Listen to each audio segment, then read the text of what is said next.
Then the Lord said to Moses, "Pay close attention to this. I will make you seem like God to Pharaoh, and your brother, Aaron, will be your prophet. Tell Aaron everything I command you, and Aaron must command Pharaoh to let the people of Israel leave his country. But I will make Pharaoh's heart stubborn so I can multiply my miraculous signs and wonders in the land of Egypt. Even then Pharaoh will refuse to listen to you. So I will bring down my fist on Egypt. Then I will rescue my forces, my people, the Israelites, from the land of Egypt with great acts of judgment. When I raise my powerful hand and bring out the Israelites, the Egyptians will know that I am the Lord." So Moses and Aaron did just as the Lord had commanded them. Moses was 80 years old, and Aaron was 83 when they made their demands to Pharaoh. Then the Lord said to Moses and Aaron, "Pharaoh will demand, 'Show me a miracle.'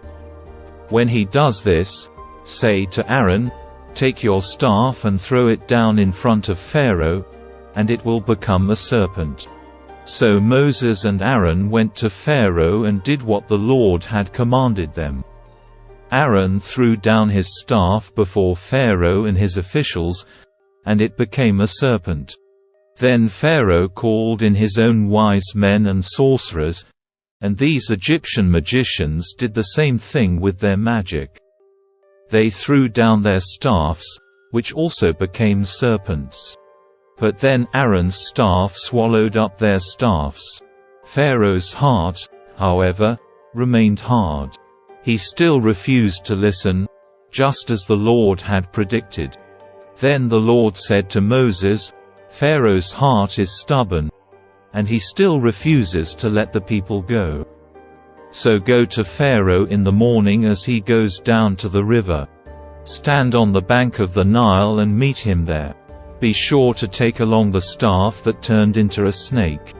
Then announce to him, 'The Lord, the God of the Hebrews, has sent me to tell you, let my people go, so they can worship me in the wilderness. Until now, you have refused to listen to him. So this is what the Lord says, I will show you that I am the Lord. Look, I will strike the water of the Nile with this staff in my hand, and the river will turn to blood. The fish in it will die, and the river will stink. The Egyptians will not be able to drink any water from the Nile.' Then the Lord said to Moses, "Tell Aaron, take your staff and raise your hand over the waters of Egypt, all its rivers, canals, ponds, and all the reservoirs. Turn all the water to blood. Everywhere in Egypt the water will turn to blood, even the water stored in wooden bowls and stone pots." So Moses and Aaron did just as the Lord commanded them. As Pharaoh and all of his officials watched, Aaron raised his staff and struck the water of the Nile. Suddenly, the whole river turned to blood. The fish in the river died, and the water became so foul that the Egyptians couldn't drink it. There was blood everywhere throughout the land of Egypt. But again the magicians of Egypt used their magic, and they, too, turned water into blood. So Pharaoh's heart remained hard. He refused to listen to Moses and Aaron, just as the Lord had predicted. Pharaoh returned to his palace and put the whole thing out of his mind. Then all the Egyptians dug along the river bank to find drinking water, for they couldn't drink the water from the Nile. 7 days passed from the time the Lord struck the Nile. Then the Lord said to Moses, "Go back to Pharaoh and announce to him, 'This is what the Lord says. Let my people go, so they can worship me. If you refuse to let them go, I will send a plague of frogs across your entire land. The river Nile will swarm with frogs. They will come up out of the river and into your palace, even into your bedroom and onto your bed. They will enter the houses of your officials and your people. They will even jump into your ovens and your kneading bowls. Frogs will jump on you, your people, and all your officials." Then the Lord said to Moses, "Tell Aaron, raise the staff in your hand over all the rivers, canals, and ponds of Egypt, and bring up frogs over all the land." So Aaron raised his hand over the waters of Egypt, and frogs came up and covered the whole land. But the magicians were able to do the same thing with their magic. They, too, caused frogs to come up on the land of Egypt. Then Pharaoh summoned Moses and Aaron and begged, "Plead with the Lord to take the frogs away from me and my people. I will let your people go, so they can offer sacrifices to the Lord. You set the time." Moses replied, "Tell me when you want me to pray for you, your officials, and your people. Then you and your houses will be rid of the frogs. They will remain only in the river Nile." "Do it tomorrow," Pharaoh said. "All right," Moses replied, "it will be as you have said. Then you will know that there is no one like the Lord our God. The frogs will leave you and your houses, your officials, and your people. They will remain only in the river Nile." So Moses and Aaron left Pharaoh's palace, and Moses cried out to the Lord about the frogs he had inflicted on Pharaoh. And the Lord did just what Moses had predicted. The frogs in the houses, the courtyards, and the fields all died. The Egyptians piled them into great heaps, and a terrible stench filled the land. But when Pharaoh saw that relief had come, he became stubborn. He refused to listen to Moses and Aaron, just as the Lord had predicted. So the Lord said to Moses, "Tell Aaron, raise your staff and strike the ground. The dust will turn into swarms of gnats throughout the land of Egypt."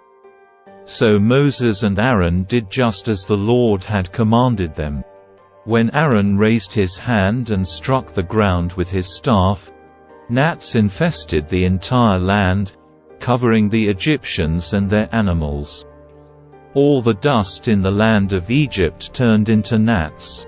Pharaoh's magicians tried to do the same thing with their secret arts, but this time they failed. And the gnats covered everyone, people and animals alike. "This is the finger of God," the magicians exclaimed to Pharaoh. But Pharaoh's heart remained hard. He wouldn't listen to them, just as the Lord had predicted. Then the Lord told Moses, "Get up early in the morning and stand in Pharaoh's way as he goes down to the river. Say to him, 'This is what the Lord says, let my people go, so they can worship me. If you refuse, then I will send swarms of flies on you, your officials, your people, and all the houses. The Egyptian homes will be filled with flies, and the ground will be covered with them. But this time I will spare the region of Goshen, where my people live.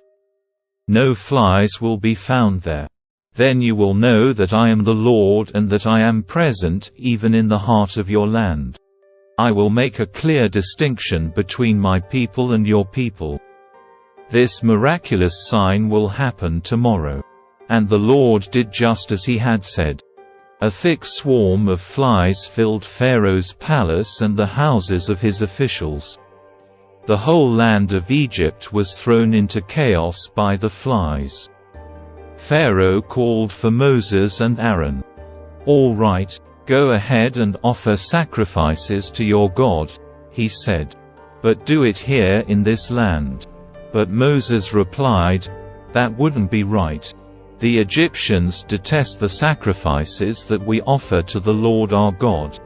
Look, if we offer our sacrifices here where the Egyptians can see us, they will stone us. We must make a 3-day trip into the wilderness to offer sacrifices to the Lord our God, just as he has commanded us." "All right, go ahead," Pharaoh replied. I will let you go into the wilderness to offer sacrifices to the Lord your God. But don't go too far away. Now hurry and pray for me." Moses answered, "As soon as I leave you, I will pray to the Lord, and tomorrow the swarms of flies will disappear from you and your officials and all your people. But I am warning you, Pharaoh, don't lie to us again and refuse to let the people go to sacrifice to the Lord." So Moses left Pharaoh's palace and pleaded with the Lord to remove all the flies. And the Lord did as Moses asked and caused the swarms of flies to disappear from Pharaoh, his officials, and his people. Not a single fly remained. But Pharaoh again became stubborn and refused to let the people go.